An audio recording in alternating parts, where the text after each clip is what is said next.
One day a man was walking along the beach when he noticed a young boy picking something up and gently throwing it back into the ocean.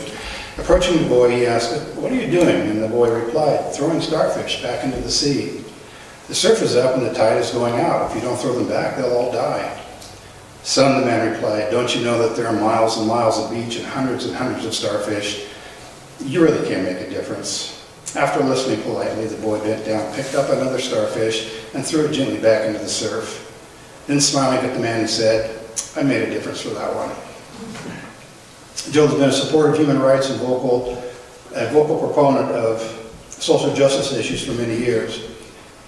She has more recently answered the call to help asylum seekers in Tijuana, Mexico, as a result of what most of us feel is a very unfair U.S. immigration policy. For months, Jill has tirelessly worked to collect donations of food, clothing, and money and cross the border 3 to 4 times a week to distribute the contributions to stranded asylum seekers living on the streets of Tijuana.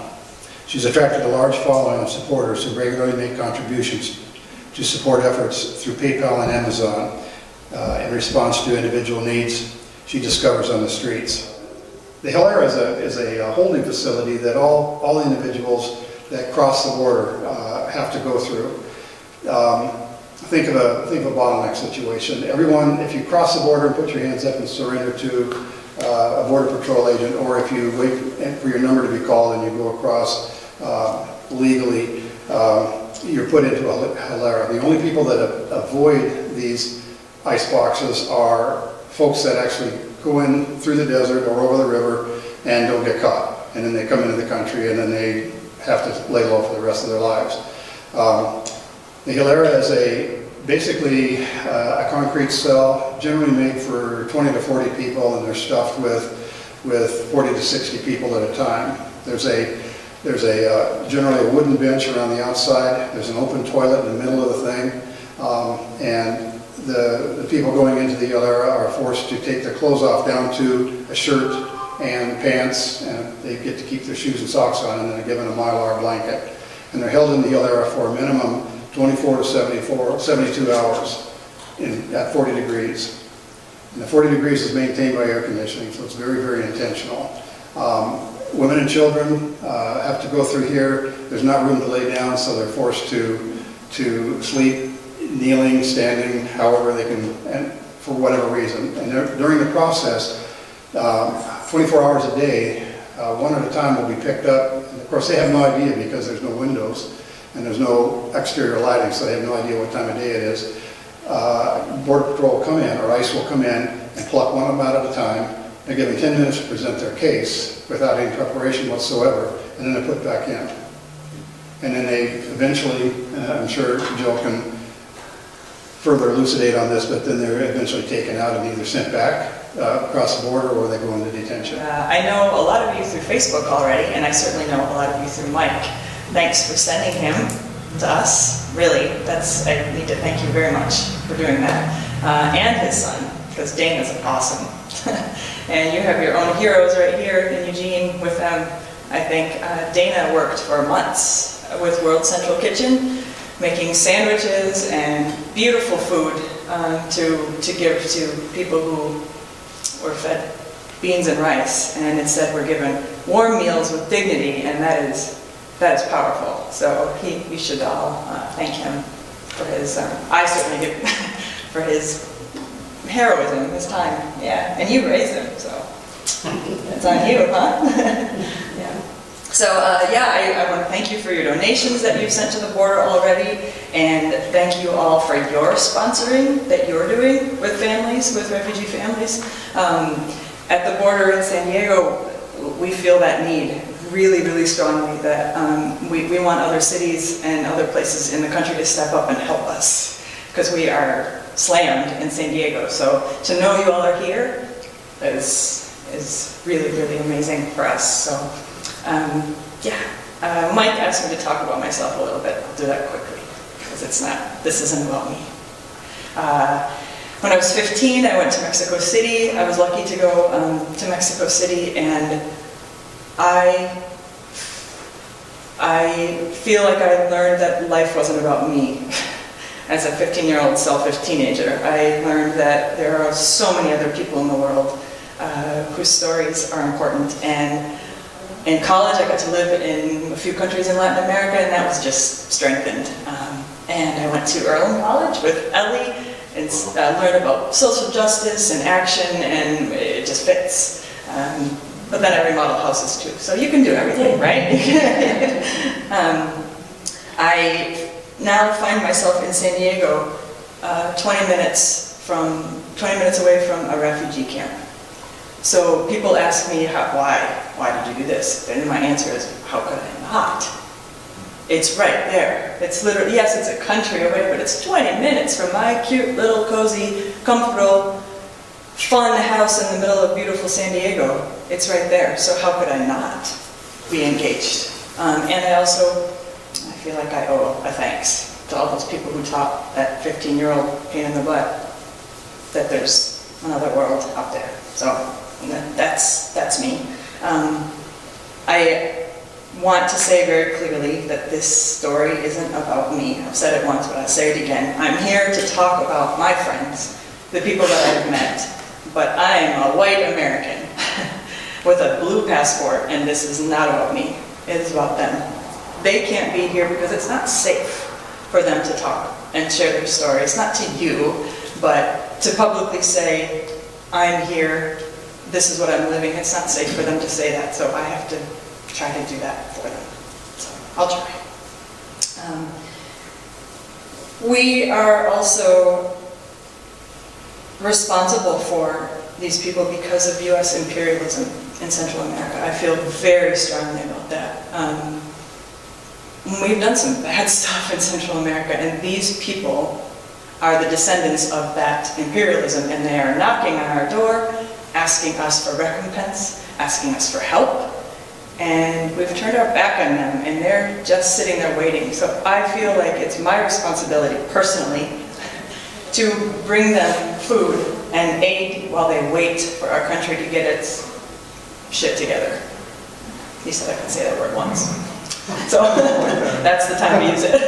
Because it's like a medieval siege on a castle. You know, they're outside the castle walls just waiting, and we need to send them support while they wait. So I feel a little strongly about that. So I went, the caravan arrived in November. At first it was about 2,000 people, which is a lot, but it wasn't, they sort of streamed in over some time. And they arrived at the beaches in Tijuana because that's where the wall ends. It literally ends in the ocean. That is a powerful thing to see. If you ever want to come to Tijuana, I will take you there. Please come. Tijuanans play at that beach. On the U.S. side of that beach, it's no man's land. It's beautiful, but no one's there. So they went to that beach thinking they could swim around it. And some people did, and some people drowned. Pacific Ocean's pretty intense. But that's where they landed. They then were moved to a baseball stadium. It's like a Little League field, not like Petco Park, you know, it's a small baseball Little League field. And that space was supposed to be able to hold 2,000 people, and in a couple days there were 4,000 people, and then 5,000 people. And then there were 2,000 to 3,000 people in the streets trying to get in to this stadium. And, you know, at first things were organized, things just went, you can't. There's no way to feed that many people from a Little League concession stand, right? So, and no one was there. No Mexican federal government, obviously no US federal government, no UN, no Red Cross, no Medicine Without Doctors Without Borders, nobody was there, hardly any reporters. There were just 9,000 people with nothing. So I showed up with some donations from friends, and just kept showing up, and finally they trusted me enough, and I was allowed to go into the camp. And there were no gringos, Americans allowed in, and there were no media outlets allowed in. So I felt, these are his pictures. I would never have put these pictures up. I felt really honored to see that, but I've seen poverty, I'm sure a lot of you have seen slums in different parts of the world and in our country, but I've never seen that before. The despair and the hopelessness of people laying on the ground, under tarps, next to piles of shit, next to dirt, next to kids crying, next to kids laughing, like everything all in once, but yet it was eerily quiet because what were they doing there? They thought they'd come to the promised land, and they were stuck in this baseball stadium. So I posted a video, a very raw video on Facebook about my experience, my reaction to that. And that's when you all, this amazing Facebook community, started donating because everybody was so mad. Everybody was so angry and they wanted to act. So donations flooded in, like hundreds of packages every day on my front porch of good Americans. It was brilliant. It's like this shining light in these dark ages, you know, these people of action. So it just became clear that I had to go 3 days a week. So now I still do that 3 days a week. We bring stuff down. The shelter, that shelter was closed. They were moved to another location. It's a long story, but the end result is there are about 30 shelters in Tijuana now that house the caravan, house the camp. You wouldn't see a refugee camp if you went to Tijuana today. It's not there. You have to look for it. It's in all these different shelters. Shelters are run by different groups. Some by churches, some by college, students, some by all different kinds of churches. So that's where the donations go, to all those places. The donations come and go, but whenever Trump says something mean, more donations come flying in, so that's handy, I suppose. The work right now is really, it's shifted. Yeah, the donations are important, but now everyone that I know needs an attorney because they need to work through this process. So that's something that I look to communities that are farther away from the border for help with. And they don't have to be immigration attorneys. They can be an attorney who understands the system of law and can be taught the language of immigration. Because every person has to fight this system as hard as they can. Most people are being returned to Tijuana right now to wait for their asylum process. It used to be that people were allowed to cross through and to stay at sponsors' homes or stay at my home for a while, but now most people are waiting in Tijuana. So, yeah, that's the need. It's a really long story. It's really hard to explain all the ins and outs of this, but I think it's better if you have questions that I could try to answer and that may stimulate other answers and questions. Is that okay? Sure. Yeah. Okay. Yeah. How involved is ACLU at this point? They're really involved in San Diego. I'm sorry, wait a minute. In San Diego, not in Tijuana. Most of the organizations, whether they're legal or aid, don't cross the border. Yeah, it's frustrating. The New York Times put Tijuana on the list of the most dangerous cities in the world. Yeah. I have never been afraid in Tijuana. Never, ever, ever, ever, ever. I am more afraid of middle-aged white Americans who say really mean things about this than anyone in Tijuana has ever treated me. Also more afraid of the Customs and Border Patrol officers that I have to meet every time I cross back into the United States because they want to know what I was doing there. And they don't have any rules. They can do whatever they want. They're scared. So it's frustrating to me when organizations don't cross into Tijuana because there's really not a fear. There's really nothing to be afraid of there. So ACLU works with legal stuff. They were the people who blocked the, do you know what MPP is? Have you heard of that? Migrant Protection Protocols Program. Migrant Protection Protocols. It was Trump's pilot program to protect migrants. That's funny, because we know that's the last thing he wants to do. So what it really means, it's also called Remain in Mexico, is what we've sort of dubbed it. And it means that people who are claiming asylum They enter into the hilera, the freezer, detention, to make their asylum claim, are then, no matter what they say, no matter my dad was killed, the gangs are after me because I won't join the gang, we ran out of money to pay off the gangs, they're dumped back into Tijuana, even though the gangs can come to Tijuana to find them. So ACLU fought to block that, and it was the San Francisco judge who blocked that for like a month, and that now it's back in action. But yeah. Could I tell you about my friend Alberto? Would you like to hear his story a minute? Yeah? Is that okay? Okay. To make it real, not about me. Alberto is from Honduras. He was I met him in November. He was a bodyguard for a military official in Honduras. So he's one of the bigger Central American men that you would meet. He speaks in poem. He's the kindest, biggest man ever. But his Spanish is beautiful. It all comes out like a poem. He witnessed a robbery, a gang robbery in Honduras, and became a protective witness. His life was threatened because of that by the gangs. He went into hiding for 2 years because of the threats. His boss, his military boss, and the police, after he reported, said, really the only way you'll survive this is if you leave the country.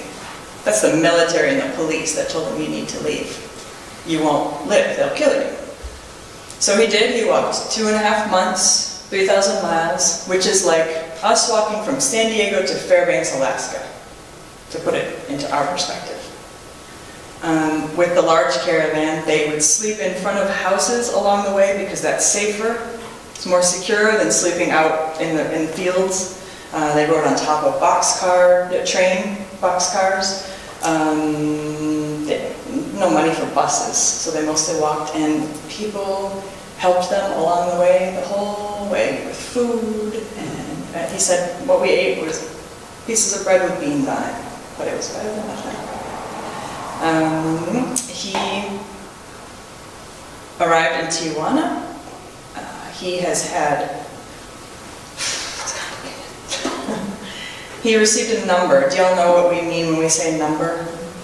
Yeah, it's because the U.S. will only allow a certain number of people in a day. It's not a U.S. system, it's a caravan system they came up with to make it fair for people to present themselves at the border. So there's literally a spiral notebook that every asylum seeker from the caravan wrote their name in, and were given this tiny piece of paper with a number on it, from 0 to 7,000, 9,000.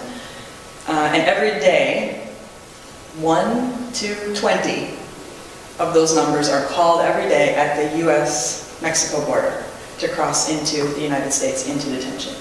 He has this little piece of paper that he showed me finally one day after we talked for a while. He pulled it out of his wallet, out of a tiny little corner of his wallet, really tenderly.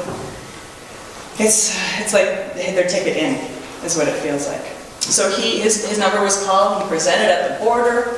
He, just like Mike was explaining, was taken into custody, into ICE detention, was in the freezer. I call it the freezer because hilera it's tricky to remember what that means. It's not, there's a dispute about whether it's an intentional freezer you walk through or just a holding. It's a holding cell that's freezing, is what it is. A holding cell that's freezing, and you sleep on the floor, if you can, on concrete with a Mylar blanket, and you're fed crappy bean burritos. Everyone I've met out of detention hates burritos, and that's very sad.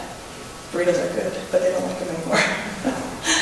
Bean burritos, crackers, and water. That's all they're given. And the toilet's in the middle of the room in front of everyone. Families are separated at that point. You don't know where your person is. So he was there.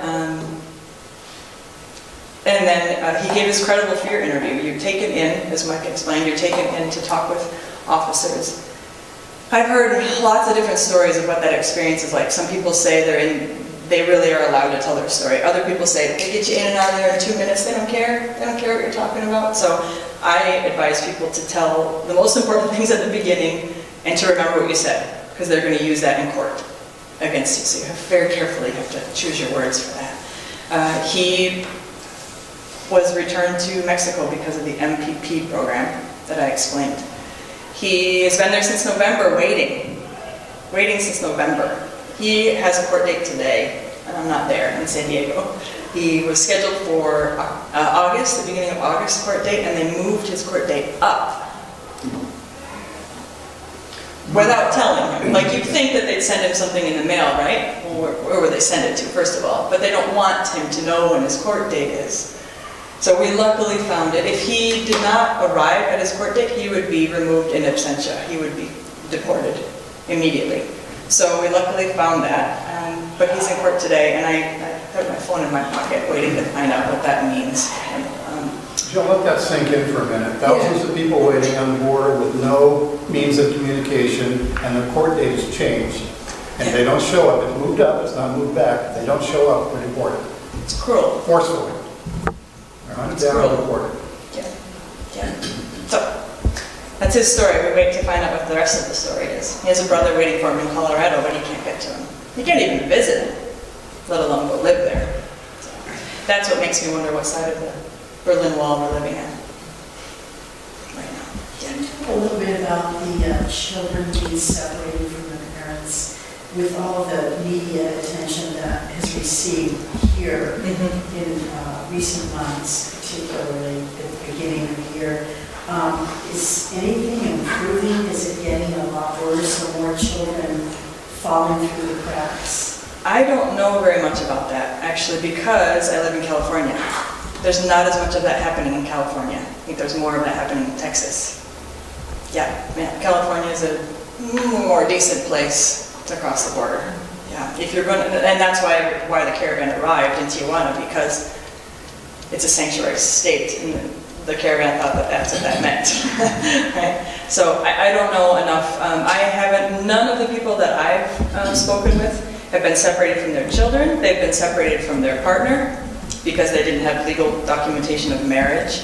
They've been separated from their mother, like grandmother, which is equally scary for older folks. Yeah, to be disoriented and not speak a language and dumped at a parking lot in the United States. Yeah. But no, I don't know enough about that. So much like the Japanese internment camps. Thank you. Yeah. And it's pretty obvious that our Congress isn't going to do a damn thing about this. Is there any talk or movement on an international scale, like an international, there are international courts. Is there any talk about somebody from the outside representing the rest of the world, calling our bluff, or in other words, doing something to get the attention of people who would then have to change, perhaps. Yeah. Seems like that's the only way anything is likely to actually get done. Talk, yes. Action, no. Do you know anything about that kind of We need that. Yeah. I heard that Trump was in The Hague not too long ago, and I was not sure why he was there. That he should stay, maybe. Yeah, at the International Tribunal. There's no international involvement in Tijuana that I can tell. The UN came and assessed the situation, but you know what? They came about a month ago after everyone was already in all these shelters. So like I said to you, if you go to Tijuana right now, you're not going to see a refugee camp. It looks like Tijuana, because everyone's in these shelters. So they determined that they would not call it a refugee camp. They did not determine that they needed to open a refugee camp there. They're opening an office. Yeah, so it's frustrating, super frustrating. Yeah, I don't know what's going to break. I feel like I'm day to day like this. That I'm not seeing the bigger picture enough to know, what's the answer? I have no idea what the answer is to any of this. Because Except Canada, one of our maybe. senators, Berkeley, has been down there several times. Yeah. And he certainly seems genuinely concerned, yet he goes back to Washington and, nothing happens. You don't even hear anymore about it. Yeah. No, you're right. I meant to say thank you to you for that. Right here, I missed that part. I meant to say thanks to you all for sending him. Yeah, I met him there at one of the shelters where I was working. I was there that day, and thanks, because that was really important. Yeah, he does the fancy clothes and the fancy meetings, but that's important too. I don't do that. Maybe you all do, but we're the doing. So we need him. It was really important that he was here. Just the headline that he was there is important. That it matters enough for him to show up. He went to 6 shelters that day, and he did a good job listening. They really didn't want to let him in. What's that? They didn't want to let him in some of the facilities. Really? He was barred from entering for a while. Ultimately got in. The shelters or No, detention? the detention center. Okay. I'm sorry, what? They didn't let him into the detention center, Oh, that was it, okay. Yeah. It's hard to get into detention centers because you might tell the truth. even if you're a senator. Even you're a senator, yeah. Yeah. Yeah. So I don't know what the answer is. Maybe we need a new underground. Where is this icebox we've been talking about? Is it in our territory or is it in Tijuana? It's ours. Ours, so Yeah. on our soil, Yeah. we're treating people that poorly. Yes. Second, clarification. I think you mentioned we could only take about 20 people a day at the court hearing? Sorry, when their number's called? 20 number, yeah. Yeah, that's to to be processed into detention. Oh, okay, Okay, to receive an alien number, okay. to receive an A number. The U.S. says they can only take so many a day in. Sometimes it's 2, sometimes it's 20. So that's why folks have been waiting since November. So if you're deported after you've had your 2-minute hearing, the most important time in your life probably, Yeah. then you're just dumped back into Tijuana streets? But you still have your A number. You've started the process. Okay. You started the process. Yep. So you're not actually deported. I don't know what that's called. You're returned to Mexico. You're being a migrant that's protected under the migrant protection protocols. Yeah. So you're still in the process. At that point, you're waiting for your court hearing, So which could be months away. What causes the rush where they could only give somebody 2 minutes? They're mean. Just mean, it's not a bold. Yeah, these customs and border patrols people, They want to feel rushed. I've certainly met some that are fine, but some of them, I mean, they've got a power. They're not accountable to anyone. They're not, and they're being told to be tough, right? That's our government telling them how to act. And What is the behavior of the local Tijuanans and the Mexican federal government towards these people? that's a great question, yeah, because Tijuana does have plenty of its own issues. Yeah, so to have 9,000 people show up, it didn't sit well with a lot of people, especially at the beach, which is where the nicer houses are, so they didn't like them pooping on their beach. So it's been mixed. There have been a lot of loud, angry, crabby people who don't like them there, and then a lot of really good people who have opened shelters, who have made food, showed up with pizzas. Just a random person shows up with 20 pizzas to feed people. So I would say right now tensions are high because it's not ending. It's not ending. I think if it had been, that's it, we're done, that would have been all right. But now it's tense. The shelters are stretched. I honestly don't know how they're affording to feed that many people. Jill, can I interject? Yeah. When they moved people from the baseball diamond into Benito Juarez, and then they had the people on the street, there was a Mexican government, or the Tijuana police that went in and slashed all those tents. That's right. Yeah. So the the Mexican military is not involved at all. Mexican federal government is not involved. It's just local Tijuana government and police that are involved, and they don't like them, so they're not very kind. Slashing tents, stealing, raiding, intimidating. Yeah. So I saw a headline yesterday about Representative Alexandria Ocasio-Cortez calling these camps concentration camps. Yeah. Is she talking about our side of things? Yes.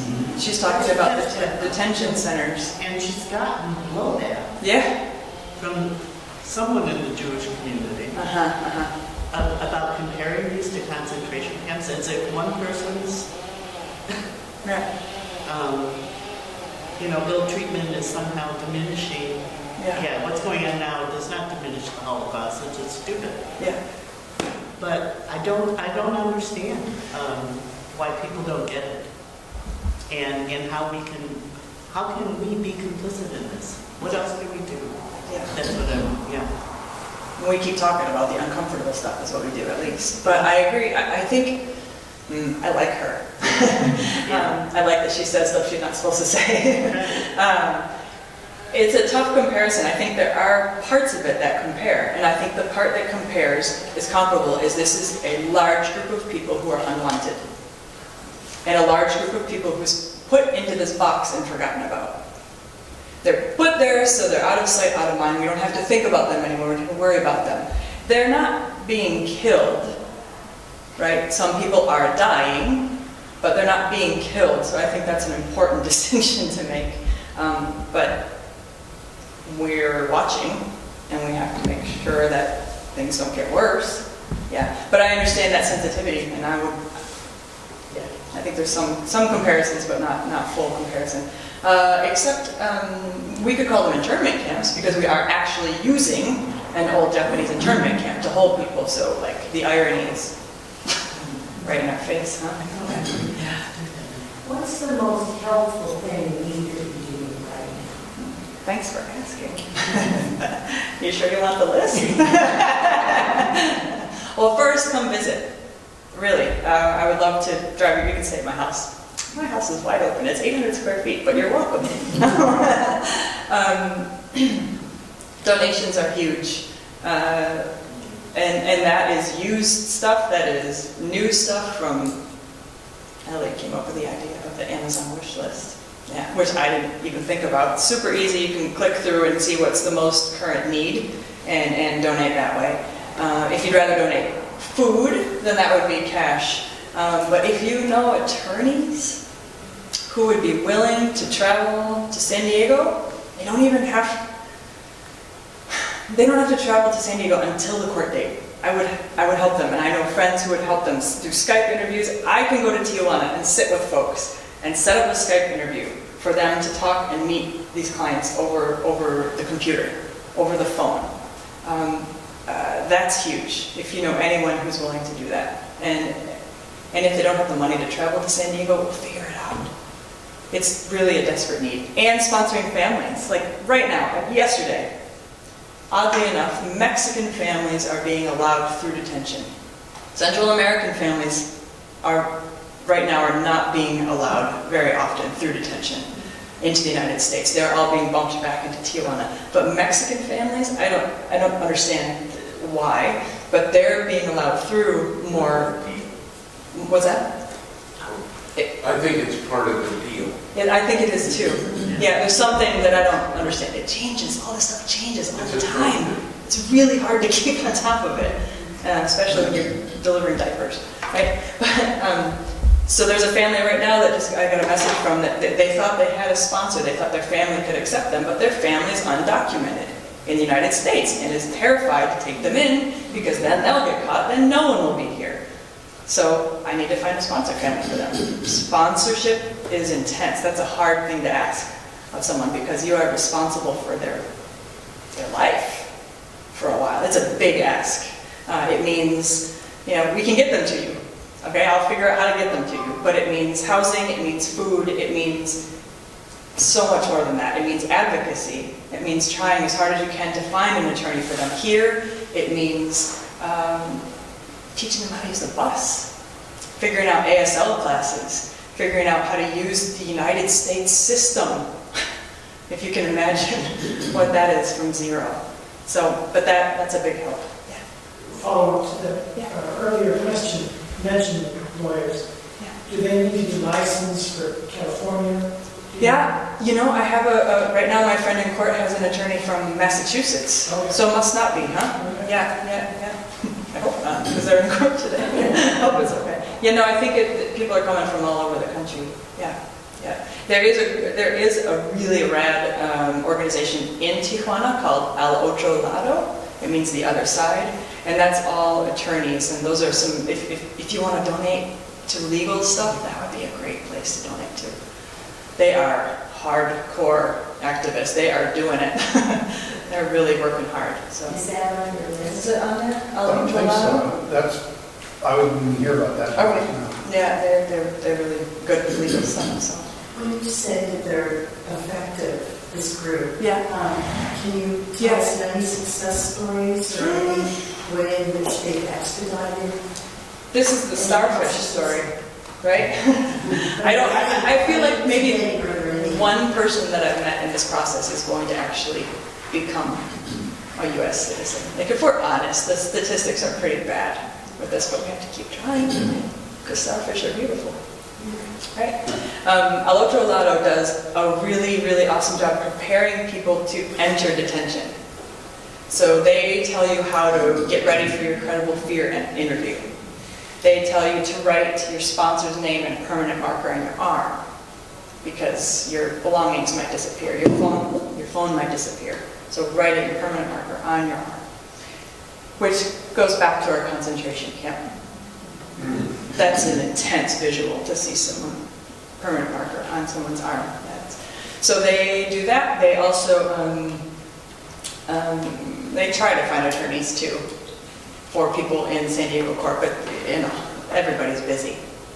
But that's the work that they do. They help people fill out their asylum application, which is like a ridiculously thick packet of information that you need to translate. It needs to be in English, of course, right? So here you're spilling your life story in Spanish about your dad being killed, about your kids, being threatened by gangs. I mean, stories I have no concept of. And then you need to translate that, of course, into English. Yeah, so they help with all that. Yeah. Two questions, if I may. One, are you getting contributions from other countries? Canada. Well, that's nice. I'm Yeah. Canadian. Yeah. But I think from around the world. Yeah, no, not me, but I know, Border Angels. Have you heard of Border Angels? Yeah, they do really, really good work. Also, they deliver food and water in the desert to help people when they're crossing in the desert. So that's a really important organization.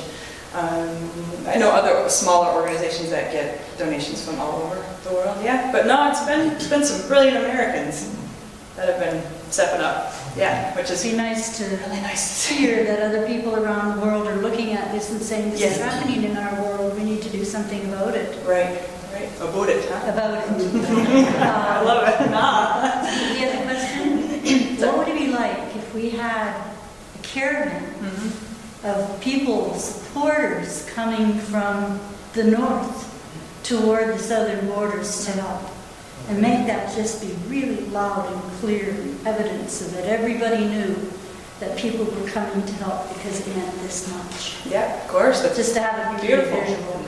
I love that. I love that. Yeah, that's beautiful. Sounds like a great idea. You guys are in the north. March on Chula Vista.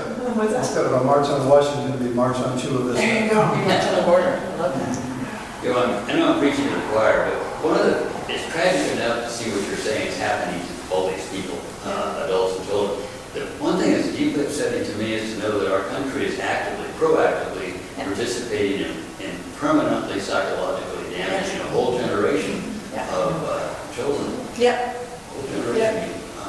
5-year-old And Evelyn. pass on that, as happens in dysfunctional families, it gets passed on to their Totally. generation. Yeah, absolutely. That's very tragic. So Yeah, we're doing that. for America's,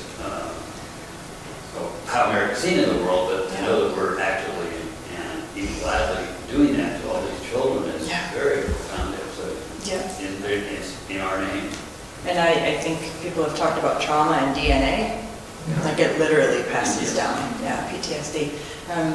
We had a beautiful family from Guatemala at our house for a month. Evelyn's 5. I can say her name. She said it was okay. The mom and dad were halfway through their walk to Tijuana, and they said it was too much. They couldn't do it anymore, and they wanted to turn around, and she said, I would rather die here than go back. 5-year-old said that. And then she came to our house, and really wise, old 5-year-old. Like, yeah, she's seen everything, right? She was very calm, just sort of stood back and watched everything, and completely lost it when the UPS man came to our house in his brown uniform, because she thought he was going to take away her dad. Completely lost it, screaming. Yeah.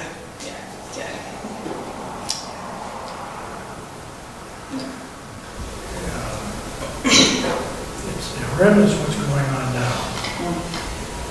But we've known about this situation for a number of years. And we have done nothing.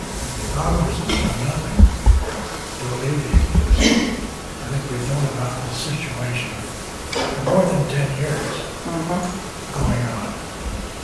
But our Congress has done nothing on this. And I think it's important for our senator to get down there. Yeah. I'm wondering how this all started. It didn't just start spontaneously. There's some organization that told him to come to the United States. There's some kind of reason for this. I think the reason is desperation Well, and survival. Yeah.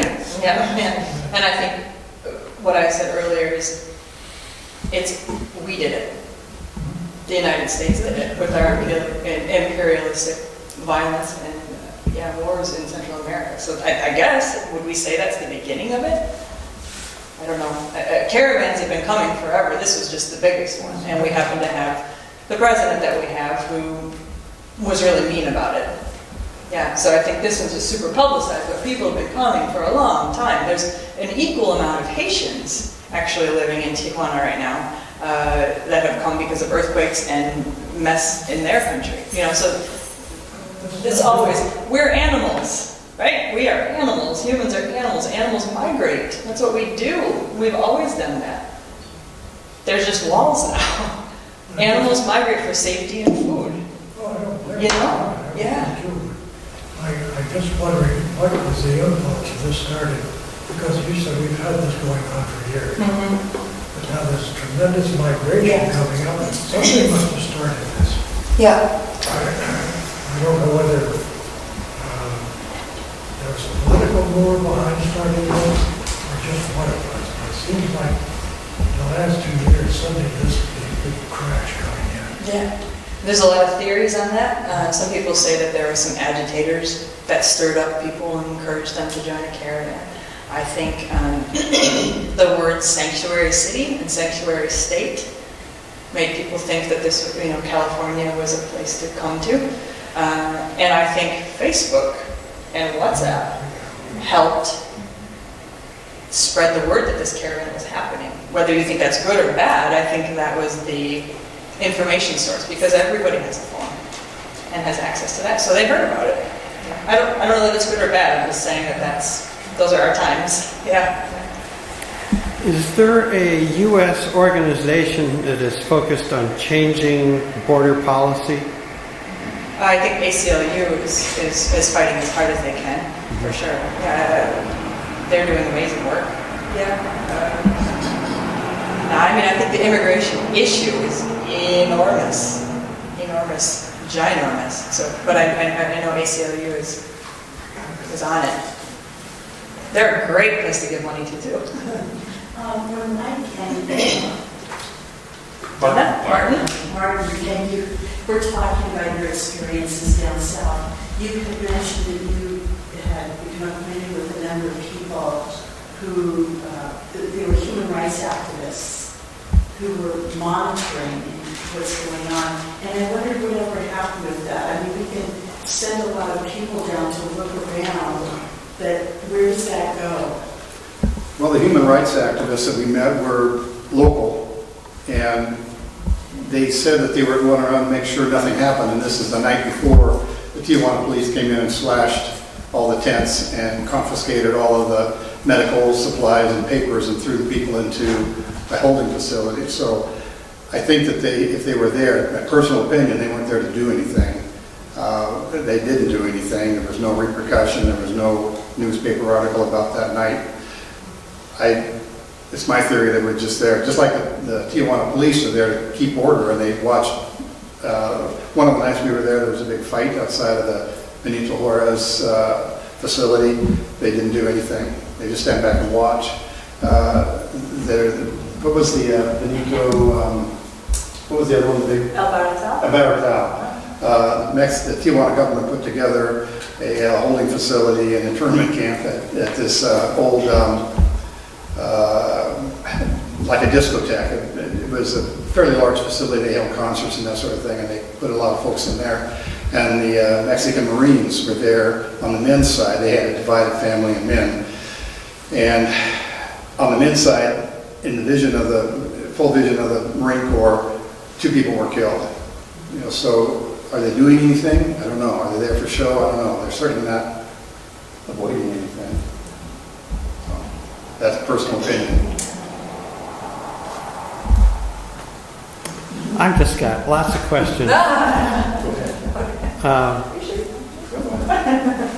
So Jill, I'm interested in what keeps you going. What is your personal source of strength when the going gets tough and you meet disappointment? Keep going. There's another starfish. Tijuana's a hard place to quit. It's a great city. It's a really great city. It's alive, it's vibrant, it's smelly, it's busy. Selfishly, it's a great adventure. I have to be honest, it's a pretty fun place to visit. But other than that, just what I explained earlier, I think. So you're not part of a spiritual community? I'm not. I'm doing this. I'm just by myself. But there are other groups doing a lot of great stuff, but it's just me. Yeah. No, Don't take the just out of that. What's that? Don't take the just out of that. What do you mean? It's not just you. Thanks. It's you. Yeah, I play with my kid, I guess. He makes me, actually that's probably it, right? You come home and you tell your kid what you did, and you realize you have to do it again. Because he's 50 years from now going to say, what did you do, Mom? No, that's true. Yeah, and I need to have an answer.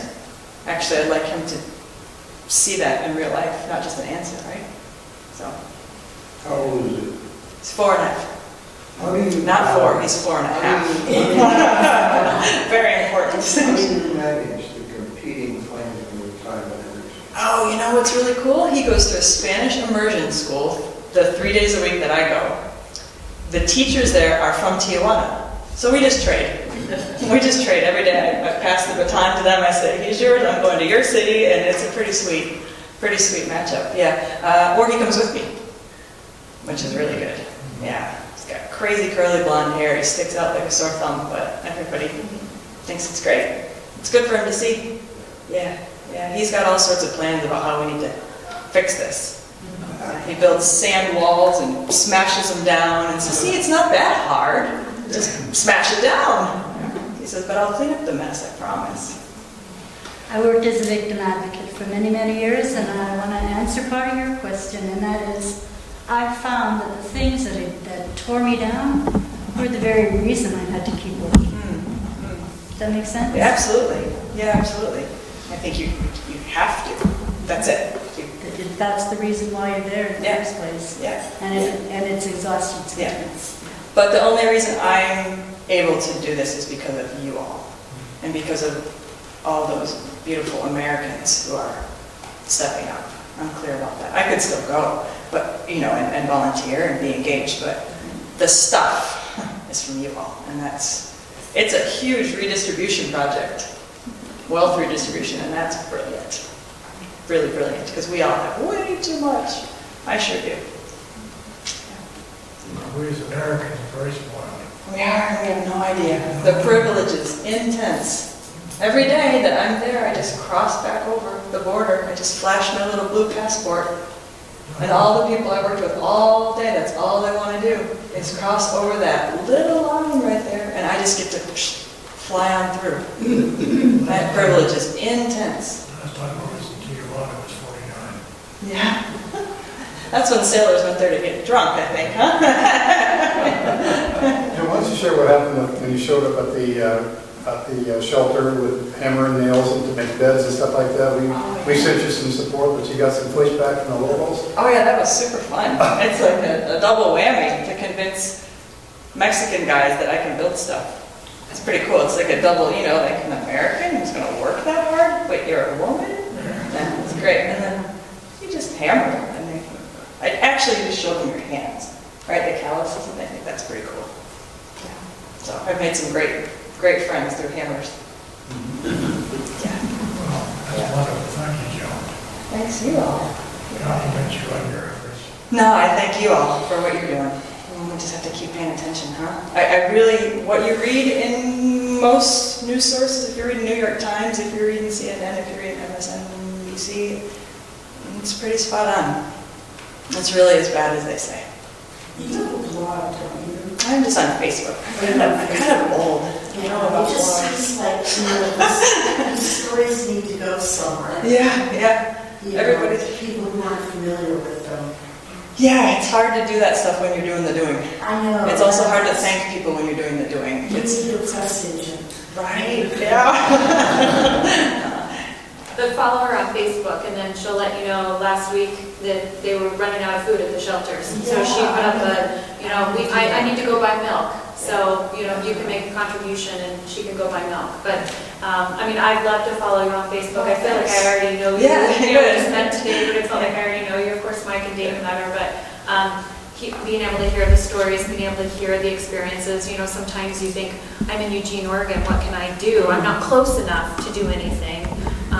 But I feel like I'm able to do something through Jill. And so that helps me sleep at night, that I'm able to do something. Awesome. Just Facebook is just a way to tell the stories. Yeah. It's not about me. So I'm very self-conscious about that. Thank you. Jim, one of the things, there is something all of us can do, and that's vote. Thank you. Yeah. And ask other people to vote. Yeah. And call the senators. It's really fun to call my senators when I'm driving back from Tijuana. That's really fun. Say, I was just there. Yeah, that's pretty good. So yeah, please call. Please keep pushing Merkley because he's on the right track. Yeah, you have a good one. We have a couple good ones in California too. Yeah. Thanks, y'all. You're amazing. Thank you.